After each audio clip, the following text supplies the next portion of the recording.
Je vais vous expliquer comment positionner votre main sur le vinyle de telle manière à ce que vous puissiez exercer les différentes techniques que l'on va voir de manière vraiment posée, sereine et surtout déjà ne pas vous faire mal aux doigts puisque plusieurs heures d'entraînement dans des mauvaises positions peuvent générer des douleurs, des contractures, etc.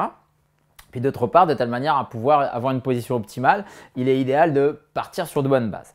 Donc, on va utiliser le majeur et l'annulaire. Pourquoi? Puisque en fait, étant donné qu'il y a des tendons qui sont reliés, on a ces deux doigts-là qui sont reliés par un tendon, ces trois doigts-là qui sont reliés par un tendon, bon, même si le pouce aussi en a un, mais c'est juste qu'en utilisant en fait ces deux doigts, donc le majeur et l'annulaire, on va forcément solliciter deux tendons de la main qui vont nous permettre d'avoir une meilleure accroche, une meilleure, j'ai envie de dire, pas puissance, mais en tout cas, on va pouvoir vraiment exercer des choses beaucoup plus intéressantes que si on avait été avec le majeur et l'index ou l'auriculaire et l'annulaire.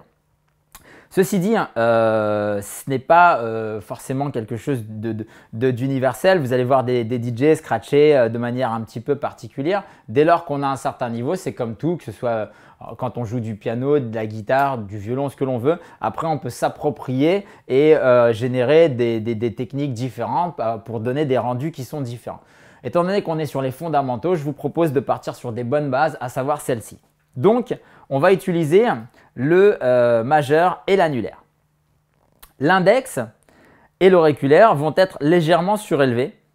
La paume va être le plus proche possible du vinyle sans le toucher. La paume ne touche dans un premier temps jamais le vinyle.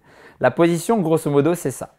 Ensuite, vous allez pouvoir, si vous le souhaitez, grâce à votre index, générer soit une force complémentaire en superposant votre index sur votre majeur, soit vous allez pouvoir replier votre index vers le haut. Alors par contre, petite chose importante, si vous avez les trois doigts droits et vous avez votre index qui est relevé, surtout ne baissez pas votre index puisque vous allez voir que la force appliquée sur votre poignet va être trop importante et ça risque de vous faire mal. Donc, si vous décidez, vous levez votre index. Alors, à quoi ça sert? Moi, je me sers par exemple de cette technique pour pouvoir réaliser des tiers, des vagues dans mon vinyle. Donc,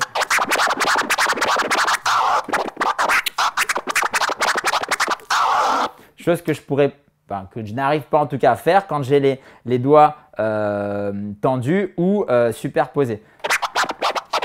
C'est différent, j'arrive moins à le faire. La vague, elle passe moins. Encore une fois, c'est des phases qui sont un petit peu avancées. Il y a peut-être beaucoup de DJ qui y arrivent comme ça. Moi, je vous donne les techniques, en tout cas, pour que vous puissiez démarrer sereinement. Encore une fois, je le répète. Donc, soit vous pouvez le superposer comme ça dans un premier temps, soit comme ça. De toute façon, ce n'est pas des mouvements qui sont figés puisque en fonction d'eux, je vous dis pour faire la vague, par exemple, moi, je lève mon index. Par contre, pour faire des attaques, là, dans ces cas-là, je viens coller mon index avec mon majeur de telle manière à pouvoir…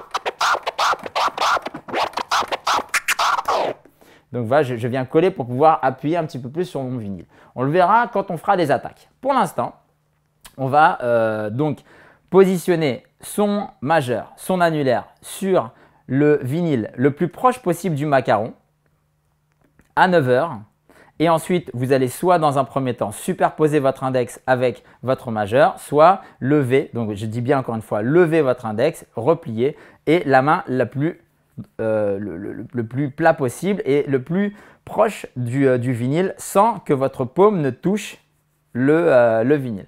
Grâce à ça, vous voyez que je peux effectuer un mouvement d'un côté comme de l'autre, vous voyez, sans faire des mouvements très exagérés. J'ai les coudes qui sont proches du corps. En général, en fonction de la hauteur de table, il y en a qui aiment scratcher très bas. Il y en a qui souhaitent scratcher un petit peu plus haut. Là, on a mis notre table à 95 cm. Bon, je fais 1m88, donc c'est aussi proportionné. Si vous êtes un petit peu plus petit, eh bien, vous pouvez placer en fait votre matériel de telle manière à ce que l'idéal, c'est que ça fasse un angle droit. Encore une fois, on va parler de positionnement, de posture pour qu'on puisse réaliser des phases dans des conditions optimales. Le crossfader, pareil, vous voyez, ça forme des angles droits, donc du coup, je suis parfaitement à l'aise. Donc voilà en ce qui concerne la main sur le vinyle, le plus proche possible du macaron.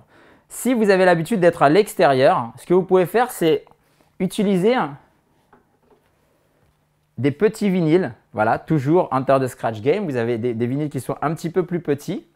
On peut le voir. Hop.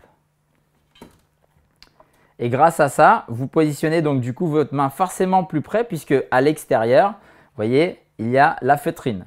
Donc, vous êtes vraiment contraint d'être sur l'intérieur de votre vinyle. Une fois que vous avez bien pris l'habitude, vous pouvez repasser éventuellement à des vinyles de taille classique. Là, c'est des skip proof de la même manière. Hop, je le montre juste pour que vous puissiez voir.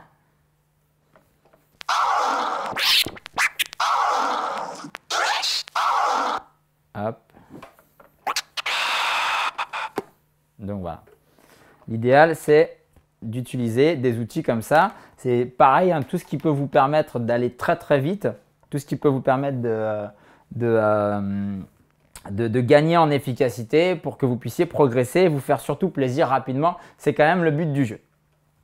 Donc ça y est, on a positionné un marqueur à 3 heures. On sait qu'on doit mettre la main à 9 heures le plus proche possible du macaron. On sait qu'on doit utiliser le majeur et l'annulaire, que la main doit être le plus à plat possible, que ça doit grosso modo former un angle droit entre mon avant-bras et mon bras.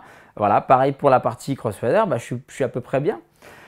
On a vu que pour pouvoir générer des coupures, on faisait des tout petits mouvements. Lorsque je vais vous expliquer les techniques, je vais volontairement exagérer les mouvements pour vraiment les amplifier, pour que vous puissiez bien les comprendre. Et dès lors que je les accélérerai, là, je vais réduire la coupure, je vais réduire le mouvement de telle manière à ce que on puisse gagner en efficacité et que même vous aussi, vous puissiez voir que dans un premier temps, j'ai compris le mouvement et je l'accélère et du coup, je le ralentis.